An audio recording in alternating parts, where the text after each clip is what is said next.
بسم اللہ الرحمن الرحیم۔ اردو ریڈیو میں خوش آمدید۔ جب 2 جگہ سے میری منگنی ٹوٹ گئی تو رشتہ دار میرے بارے میں عجیب باتیں کرنے لگے۔ میرے ساتھ تو شروع سے ہی عجیب ہوتا آ رہا تھا۔ بچپن سے آج تک کوئی بھی میرے قریب آنے کی کوشش کرتا وہ خود ہی پیچھے ہٹ جایا کرتا۔ میں اپنی زندگی میں بالکل تنہا تھی، کمرے میں اکیلی بیٹھ کر دیواروں سے باتیں کرتی رہتی۔ دل میں عجیب سی بے سکونی تھی۔ میرے 5 بہن بھائی تھے، لیکن میں سب سے الگ تھی۔ نہ کسی کے سامنے آیا جایا کرتی اور نہ ہی اپنی زندگی میں نے کوئی سہیلی بنائی تھی۔ اب میری عمر 19 سال ہو چکی تھی۔ امی ابو نے میری پہلی منگنی میری اپنی سگی خالہ کے گھر کی تھی۔ میرا منگیتر جب بھی آتا میں اس کے سامنے ہی نہ آتی۔ یوں اس نے اپنے گھر والوں سے یہ بات کہنا شروع کر دی کہ بشرا مجھے پسند نہیں کرتی۔ جب میں اس کے گھر جاتا ہوں تو میرے سامنے دعا سلام کرنے بھی نہیں آتی۔ آخرکار اس کے مجبور کرنے پر میری خالہ نے مجھ سے منگنی توڑ ڈالی۔ پھر دوسری منگنی میرے ابو کے دوست کے بیٹے سے ہوئی، لیکن ان کے ساتھ بھی میں نے یہی رویہ اپنایا ہوا تھا۔ جب بھی لڑکے کی ماں مجھ سے ملنے آتی تو میں منہ بنا کر رکھتی، اس کے سامنے نظر اٹھا کر بھی نہ دیکھتی۔ امی مجھے کہہ کر تھک جاتی کہ جاؤ چائے بنا کر لاؤ، لیکن میں ڈھیٹ بن کر وہیں بیٹھی رہتی۔ میرے انداز میں بیزاری ہوتی۔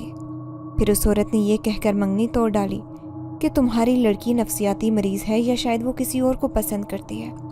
یہ بات حقیقت تھی۔ میں اپنی زندگی سے خوش نہیں تھی، میرے من میں کچھ اور تھا۔ یہ بات کوئی نہیں جانتا تھا کہ حقیقت میں میری زندگی میں کوئی شامل تھا۔ اس کا راز صرف میں جانتی تھی۔ وہ میرے ساتھ ہر وقت موجود رہتا لیکن کبھی کسی کو دکھائی نہیں دیتا۔ میرا نام بشرا ہے۔ ہم 5 بہن بھائی تھے۔ ابو ایک چھوٹی سی دکان چلاتے تھے، امی گھر پر سلائی وغیرہ کر لیا کرتی۔ دونوں بڑی بہنوں کی شادیاں ہو چکی تھی۔ مجھ سے چھوٹے ایک بھائی اور ایک بہن تھی۔ اب امی ابو میری شادی کرنا چاہ رہے تھے، لیکن 2 جگہ پر منگنی ہونے کے بعد بالآخر میری منگنی ٹوٹ گئی۔ رشتہ دار میرے بارے میں عجیب بات کیا کرتے، کیونکہ میں کسی شادی وغیرہ میں نہ جایا کرتی۔ وہاں جاتی تو میری طبیعت خراب ہو جاتی، کسی میت والے گھر میں جاتی تو تب بھی مجھے شدید بخار ہوتا۔ عورتیں امی کے پاس آ کر کہتی کہ تمہاری بیٹی ٹھیک نہیں لگتی، کہیں اس پر کسی بری چیز کا سایہ تو نہیں ہو گیا۔ امی یہ سن کر پریشان ہو جاتی۔ وہ جگہ جگہ مجھے مولویوں کے پاس لے کر جاتے، لیکن سب نے یہی کہا تھا کہ یہ بچی بالکل ٹھیک ہے، اس کے اوپر ایسی کوئی بات نہیں ہے۔ میں زیادہ تنہائی پسند تھی، اکثر ہی اکیلی بیٹھی رہتی، سوچوں میں گم رہتے۔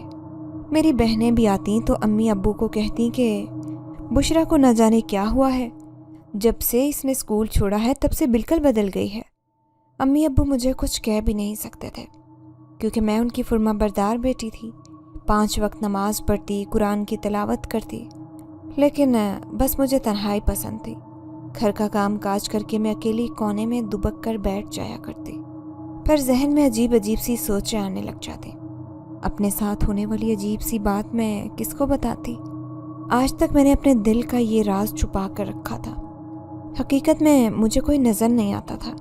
کسی کی دھیمی آواز میرے کانوں میں سنائی دیتی، لیکن اس کی خوشبو جب بھی مجھے اپنے آس پاس محسوس ہوتی تو میں اپنے آپ میں نہ رہتی، میں اس کے خیالوں میں گم ہو جایا کرتی۔ امی سے 1-2 بار میں نے اس بات کا ذکر کیا۔ امی مجھے اپنے پاس عجیب سی خوشبو محسوس ہوتی ہے، ایسے جیسے کوئی میرے پاس موجود ہو، لیکن امی کہتی کہ یہ سب تمہارا وہم ہے، ایسا نہیں ہو سکتا۔ لیکن یہ ہو چکا تھا۔ جب میں اسکول میں پڑھتی تھی تب سے ہی میرے ساتھ یہ سب ہو رہا تھا۔ مجھے آج بھی وہ دن یاد ہے جب میں 10ویں کلاس کی طالب علم تھی۔ ایک دن میتھس کا ٹیسٹ تھا، مجھے وہ ٹیسٹ ہرگز یاد نہیں تھا۔ میں ڈر رہی تھی کہ ٹیچر مجھے بہت مارے گی۔ اسی وجہ سے میں نے بریک کے بعد اسکول کے پچھلے حصے میں چھپ کر بیٹھ گئی تھی اور اپنی سہیلیوں کو کہہ دیا تھا کہ ٹیچر کو کہہ دینا کہ میں آدھی چھٹی میں گھر چلی گئی ہوں۔ میں یہ بات بھول گئی تھی کہ وہ جگہ سیب زدہ تھی۔ میں ایک درخت کے نیچے چھپی بیٹھی تھی۔ اچانک ہی مجھے اس درخت کی شاخیں ہلتی محسوس ہوئیں۔ 12:30 بجے کا وقت تھا۔ گرمی اور ہب سے ہر ذی نفس پریشان تھا۔ ایسے میں اس درخت کے نیچے چھپی کھڑی تھی۔ یوں درختوں کی شاخوں کا زور سے ہلنا مجھے خوف دلا رہا تھا، کیونکہ ہوا کا تو نام و نشان بھی نہیں تھا۔ تھوڑی دیر میں ہی میرے جسم کو عجیب سا جھٹکا لگا۔ میں اپنے ہاتھ پاؤں دیکھنے لگی۔ مجھے اپنا آپ بالکل بدلا ہوا محسوس ہوا۔ مجھے یاد ہی نہ رہا کہ میں اس درخت کے نیچے کیوں کھڑی تھی۔ یہی بات بھول کر میں کلاس میں چلی گئی۔ میری دوست نے اشارے سے مجھے منع کیا کہ تم جاؤ، کلاس میں مت آؤ، لیکن میں بغیر ٹیچر سے پوچھے کلاس کے اندر جا کر بیٹھ گئی۔ ٹیچر نے اس دن میرے منہ پر 2 تھپڑ مارے تھے، لیکن اگلے ہی دن ایک بری خبر آئی تھی۔ وہ ٹیچر سیڑھیوں سے گر کر زخمی ہو گئی تھی۔ میری سہیلیاں کہنے لگی، دیکھو ٹیچر نے کل تمہیں مارا، اسی وجہ سے آج اس کے ساتھ برا ہوا ہے۔ لیکن میں نے آج تک کسی کے بارے میں برا نہیں سوچا تھا۔ میں حیران ہو گئی کہ آخر ایسا کیوں ہوا تھا۔ پھر جیسے جیسے وقت گزرتا رہا میں محسوس کرنے لگی جیسے کوئی دوسرا ہے جو میرے آس پاس موجود رہتا ہے۔ میں بیٹھے بیٹھے عجیب سی حالت اختیار کر لیتی۔ اگر کسی محفل میں بیٹھی ہوتی تو اتنی خاموش ہوتی کہ لوگ مجھ سے تنگ آ جاتے۔ اب بہنیں بھی مجھے تانے دینے لگی تھی کہ یہ لڑکی نفسیاتی ہوتی جا رہی ہے۔ یوں میں نے سارے گھر والوں سے اپنا تعلق ختم کر کے اپنے کمرے میں مسکن بنا لیا تھا۔ ہمارے گھر میں کوئی بھی نماز قرآن پڑھنے کا عادی نہیں تھا۔ کبھی رمضان آتا تبھی قرآن شریف کھولے جاتے یا پھر نماز پڑھی جاتے۔ لیکن ایک دن میرا جی اتنا برا ہو رہا تھا کہ میں خود بخود وضو کرنے اٹھی اور نماز پڑھنے لگی۔ امی مجھے نماز پڑھتے دیکھ کر حیران ہوئی، کیونکہ ان کے لاکھ کہنے کے باوجود بھی میں غلطی سے بھی نماز نہیں پڑھا کرتی تھی۔